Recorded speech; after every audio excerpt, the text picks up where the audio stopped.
ఎప్పుడు చేసుకునే శనగపప్పు మసాలా వడలు కాకుండా ఇలాగ బఠానీ వడలు ఎలా ప్రిపేర్ చేసుకోవాలో చూపిస్తాను చూడండి. నేను ఎప్పుడు ఇంట్లో కూడా శనగపప్పుతో కంటే కూడా బఠానీతోనే ఎక్కువగా వడలు చేస్తూ ఉంటాను. చాలా టేస్టీగా ఉంటాయండి, మనకి ఈజీగా చేసుకోవచ్చు కూడా. బయట బండి మీద దొరికినట్టుగానే బయట చాలా క్రిస్పీ, చూసారా పైన ఎంత క్రిస్పీగా ఉందో. అసలు తింటున్న ప్రతి బయట కూడా క్రిస్పీగా లోపల సాఫ్ట్గా చాలా టేస్టీగా ఉంటాయి. ఇందులో వేసుకునే ఇంగ్రీడియంట్స్ అన్ని మధ్య మధ్యలో తగులుకుంటే చాలా బాగుంటుందండి. ఎప్పుడు చేసుకునే మసాలా వడల కంటే ఇలా బఠానీ వడలు ఒక్కసారి ట్రై చేయండి, చాలా నచ్చుతుంది ఇంట్లో అందరికీ కూడా. సో మీరు కూడా ఖచ్చితంగా ట్రై చేయండి, టేస్ట్ చేయండి. ఒక గిన్నె తీసుకొని ఒక 1 కప్పు బఠానీ తీసుకోండి. నేను గ్రీన్ కలర్ బఠానీ తీసుకున్నాను, ఎందుకంటే వైట్ కలర్ కూడా తీసుకోవచ్చు. ఒక 2 కప్స్ వరకు ఫుల్గా వాటర్ పోసుకొని నానబెట్టుకోండి. ఒక 4 to 5 అవర్స్ వరకు నానబెట్టుకోండి. ఇదిగోండి 4 to 5 అవర్స్ ఇలా బఠానీని నానబెట్టుకోండి. ఒక మిక్సీ జార్ తీసుకొని మనం ముందుగా నానబెట్టుకున్న బఠానీలను వేసేసుకోండి. ఇలాగ ఒక 1 ఇంచ్ అల్లం ముక్కలు కూడా వేసుకొని కచ్చాగా గ్రైండ్ చేసుకోండి. ఇలా గ్రైండ్ చేసుకోండి, వాటర్ ఏమీ అవసరం లేదండి, నార్మల్గానే గ్రైండ్ చేసుకోవచ్చు. మరీ మీకు మిక్సీ తిరగట్లేదు అనుకుంటే ఒక 2 టేబుల్ స్పూన్ వాటర్ వేసుకొని గ్రైండ్ చేసుకోండి. అక్కడక్కడ ఇలా పలుకుల్లాగా తగులుతుంటే బాగుంటుంది కాబట్టి ఇలా గ్రైండ్ చేసుకోండి. అండ్ ఒక మిక్సింగ్ బౌల్లోకి ట్రాన్స్ఫర్ చేసుకోండి. ఒక 2 మీడియం సైజ్ చిల్లీస్ తీసుకొని ఇలా కట్ చేసి వేసుకోండి. ఇలా చిల్లీస్ ఇలా వేస్తే తినని వాళ్ళు మిక్సీ పట్టుకున్నప్పుడే ఒక 2 చిల్లీస్ వేసేసుకోండి. ఒక మీడియం సైజ్ ఆనియన్ ఇలా కట్ చేసి వేసేసుకోండి. ఒక 3 రెబ్బలు కరివేపాకు ఇలా కట్ చేసి వేసుకోండి. ఒక 4 రెబ్బలు కొత్తిమీర ఇలా కట్ చేసి వేసుకోండి. ఒక 1/2 స్పూన్ జీలకర్ర వేసుకోండి. ఇందులో ఒక 3 టేబుల్ స్పూన్ బియ్యం పిండి కూడా వేసుకోండి. పైన కొంచెం క్రిస్పీగా బైండింగ్కి కూడా మనకు కరెక్ట్గా ఉంటుంది. ఒక 1 టేబుల్ స్పూన్ సాల్ట్ వేసుకోండి. చిటికెడ పసుపు వేసుకోండి కలర్ కోసం. ఇవన్నీ కూడా ఇప్పుడు బాగా కలుపుకోండి.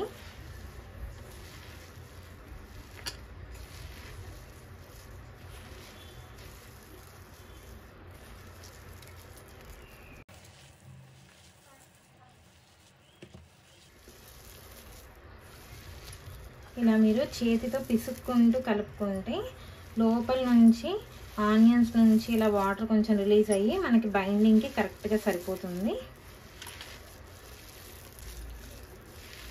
ఇలా బాగా కలుపుకొని ఒకసారి మీరు చెక్ చేసుకోండి. ఒక చిన్న ఉండ సైజ్ తీసుకొని ఇలా చుట్టుకొని చూసుకోండి.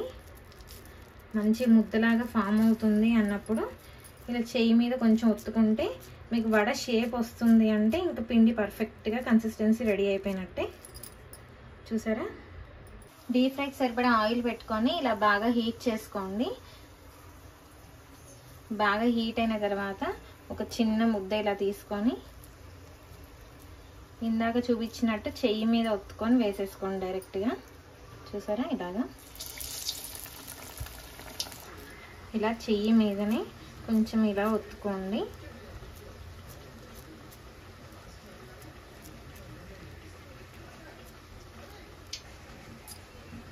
చూసారు? ఒత్తుకోవడం కూడా చాలా ఈజీ. మీరు కావాలంటే నూనె కవర్ల మీద కూడా ఒత్తుకోవచ్చు. స్టవ్ ఫ్లేమ్ మొత్తం స్లో టు మీడియం అడ్జస్ట్ చేసుకుంటూ గోల్డెన్ కలర్ వచ్చేంత వరకు ఫ్రై చేసుకోండి. ఇలా వేసిన ఎంబటే తిరగవేయొద్దు. ఒక 1 మినిట్ ఫ్రై అయిన తర్వాత తిరగేసుకోవాలి.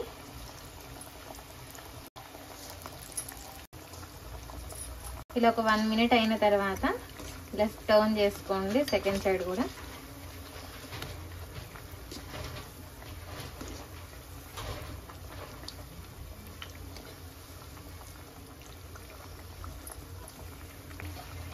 ఇదిగోండి ఇలా కొంచెం ఎర్రగా అవుతున్నప్పుడే మనం టర్న్ చేసుకుంటూ సెకండ్ సైడ్ కూడా మంచి ఎర్రగా అయ్యేదాకా కాల్చుకోవాలి.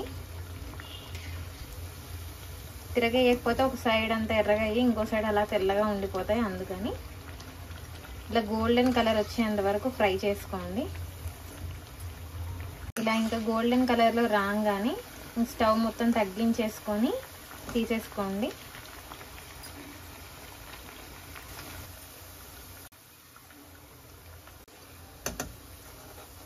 ఈ విధంగానే వడలన్నీ కూడా వేసేసుకోండి.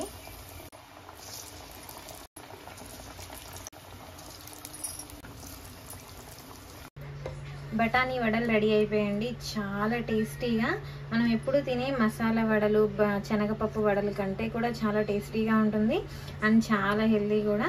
మనం బయట బండి మీద దొరికినట్టే చాలా క్రిస్పీగా, చూసారా పైన ఎంత క్రిస్పీగా ఉందో, అసలు తింటున్న ప్రతి బైట్ కూడా క్రిస్పీగా లోపల సాఫ్ట్గా చాలా టేస్టీగా ఉంటాయి. ఇందులో వేసుకునే ఇంగ్రీడియంట్స్ అన్నీ మధ్య మధ్యలో తగులుకుంటే చాలా బాగుంటుందండి.